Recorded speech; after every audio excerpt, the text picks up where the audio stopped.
প্রত্যেক ব্রাউনি লাভারদের জন্য নিয়ে চলে এলাম একটা ব্রাউনির অত্যন্ত সহজ রেসিপি।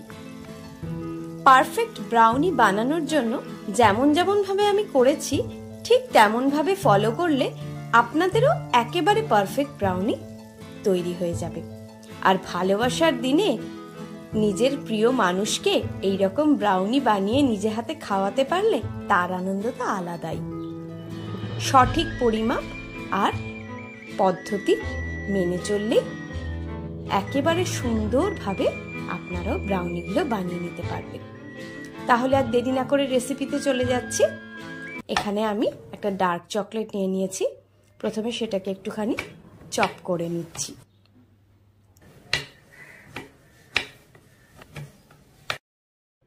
চকলেটটাকে চপ করে নেওয়া হয়ে গিয়েছে। এবার কিছু ওয়ালনাট বা আখরোট নিয়ে নিয়েছি। আখরোটগুলোকে একটু ছোট ছোট করে ছুরি দিয়ে টুকরো করে নিচ্ছি। একটা স্কোয়ার কেক টিন নিয়ে নিয়েছি, সেটাকে একটু রিফাইন্ড অয়েল দিয়ে গ্রিজ করে নিচ্ছি।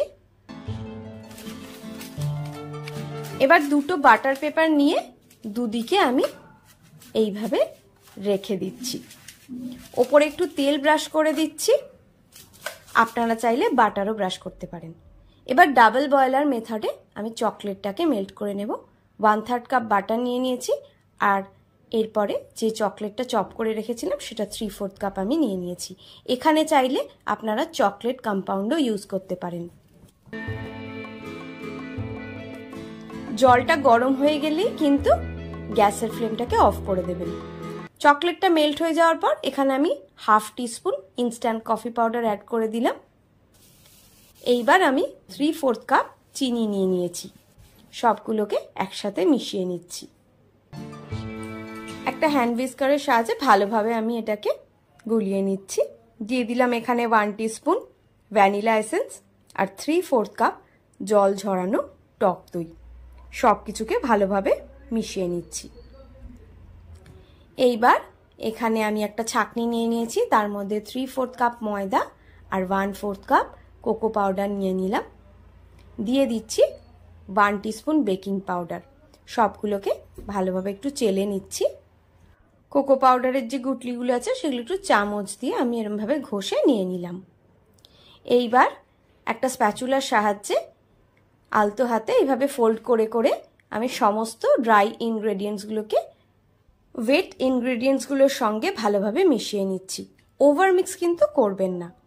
এইবার যে ওয়ালনাটগুলো আমি চপ করে রেখেছিলাম সেখান থেকে কিছুটা এর মধ্যে দিয়ে দিলাম। সেটাকেও আমি আলতো হাতে মিশিয়ে নিচ্ছি।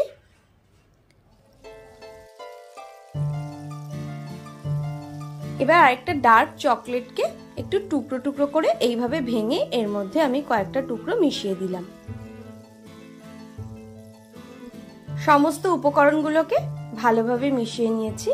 এবার আগে থেকে রেডি করে রাখা কেক টিনটার মধ্যে এটাকে আমি ঢেলে নিচ্ছি। এবার সমানভাবে এই মিশ্রণটাকে আমি পুরো কেক টিনটার মধ্যে ছড়িয়ে দিচ্ছি। ডেকোরেশনের জন্য উপরে কয়েকটা ওয়ালনাট আমি দিয়ে দিচ্ছি এইভাবে ছড়িয়ে ছড়িয়ে, আর কয়েকটা চকলেটের টুকরো আমি এইভাবে দিয়ে দিলাম। একটা ওভেনকে 180 ডিগ্রিতে 15 মিনিটের জন্য প্রিহিট করে রেখেছিলাম, সেখানেই আমি এটা দিয়ে দিলাম। দিয়ে 180 ডিগ্রিতে 30 মিনিটের জন্য আমি টাইমার সেট করে দিলাম। 30 মিনিট পরে দেখুন আমার ব্রাউনি কিন্তু একদম রেডি। এখানে আমি ওভেন ইউজ করেছি। আপনারা চাইলে বড় কোনো ছড়ানো পাত্রর মধ্যে এটা করতে পারেন, গ্যাসের ওভেনেও। যেভাবে কেক বেক করা হয় ঠিক সেভাবেই, তবে 25 মিনিট পরে একবার চেক করে নেবেন। এরপর একদিন আমি গ্যাসের ওভেনেও বানিয়ে দেখাবো আপনাদেরকে। আজ আমার কাছে অতটা বড় ছড়ানো পাত্র ছিল না এই টিনটা ফিট হওয়ার মতন। ভিডিওটা সম্পূর্ণ দেখার জন্য অনেক ধন্যবাদ। রেসিপিটা ভালো লাগলে লাইক, কমেন্ট, শেয়ার করে চ্যানেলটাকে সাবস্ক্রাইব করার অনুরোধ রইল। সবাই ভালো থাকবেন। আজ এই পর্যন্তই। টাটা।